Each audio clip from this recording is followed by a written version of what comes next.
Hello दोस्तों, एक समय में डायनासोर का सबसे बड़ा राज्य पृथ्वी पर था। आपको जानकर यह हैरानी होगी कि मनुष्य के जीवन की उत्पत्ति डायनासोर की जात से हुई हो। जी हाँ दोस्तों, एक समय में पृथ्वी पर डायनासोर का राज्य चलता था। पृथ्वी पर इनकी कई प्रकार की जातियां भी पाई जाती थीं। डायनासोर एक विशालकाय जीव था। जी हाँ दोस्तों, आपको जानकर यह हैरानी होगी, इसमें से कुछ डायनासोर जो मांसाहारी थे और कुछ डायनासोर जो शाकाहारी भी थे। ये डायनासोर, इनमें कुछ अंडे देने वाले प्रजातियां पाई जाती थी और कुछ बच्चे भी देने वाले प्रजातियां पाई जाती थी। डायनासोर की कई प्रजातियां पाई जाती थी। कुछ उड़ने वाले डायनासोर होते थे तो कुछ डायनासोर के सींग भी लगी होती थी। पृथ्वी पर वातावरण के चेंज होने के कारण डायनासोर का अंत हो गया।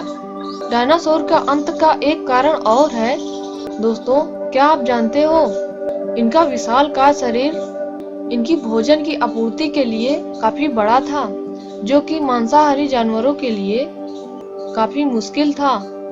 डायनासोर की प्रजाति जो सरीसृप में वर्गीकृत की गई, ये अंडा देने वाले डायनासोर को सरीसृप वर्ग में रखा गया है। डायनासोर पृथ्वी से अंत होने का कारण एक और है, जो कि पृथ्वी पर पहले 4000 साल पहले पृथ्वी पर उल्कापिंडों का गिरना डायनासोर प्रजाति का अंत हो गया।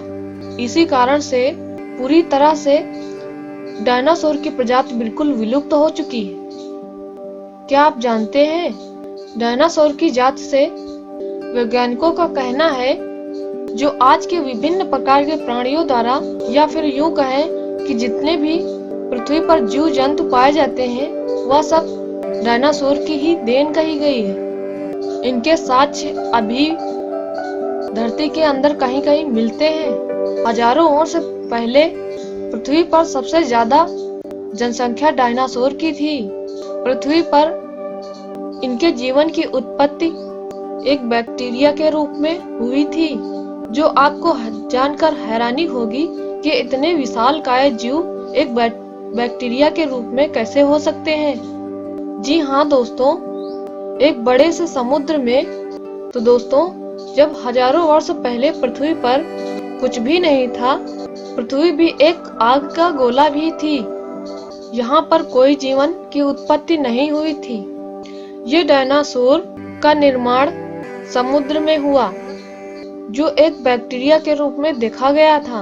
वैज्ञानिकों द्वारा बताया गया है कि आज का जो डॉल्फिन है, या यूं कह लो कई प्रकार की मछलियां हैं या मगरमच्छ हैं, या कभी डायनासोर की जातियां पाई जाती थी, लेकिन इनमें एकदम से बदलाव हो गया वातावरण के कारण। जैसे जैसे पृथ्वी पर पेड़ पौधे उगते गए, वैसे वैसे डायनासोर की जातियां भी भिन्न होती गईं। डायनासोर की धीरे धीरे से प्रजातियां बिखरती गई और कई जगहों पर निवास करती गईं। इससे डायनासोर की जातियां जहां जहां निवास करती थी, वहां का वातावरण चेंज होने के कारण इनका रूप भी बदल गया। जी हाँ दोस्तों, आपने हॉलीवुड पिक्चरों में जरूर देखा होगा उड़ने वाले डायनासोर, जो देखने में काफी खतरनाक लगते थे, लेकिन ये शिकार कर पाना इनके लिए नामुमकिन था, जो कि अपने शिकार में मरे हुए जीव को अपना शिकार बनाते थे। ये अपनी विशालता के कारण इनका विलुप्त हो चुके। आज भी दोस्तों कई ऐसी जातियां पाई जाती हैं जो डायनासोर के रूप में देखा जा सकता है। आजकल जो पक्षी हैं, उन पक्षियों को डायनासोर का असली रूप भी कहा जाता है। पृथ्वी पर पर्यावरण परिवर्तन के कारण इनके शरीर का आकार भी छोटा होता गया। जी हाँ दोस्तों, आपको यह जानकर हैरानी होगी कि आज की सबसे छोटी चिड़िया हमिंगबर्ड यानी गुंजन पक्षी इन्हीं डायनासोर की एक विलुप्त हुई प्रजाति है, जो आज इतनी छोटी हो चुकी है, जो कि इस जीव को डायनासोर का रूप देना बिल्कुल असामान्य है।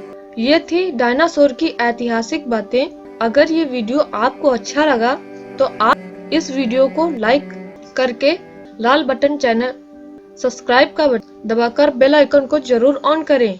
तो दोस्तों, आपको बताना है डायनासोर के बारे में, आपको कमेंट करके बताना है जानकारी आपको कैसी लगी। Thank you for watching.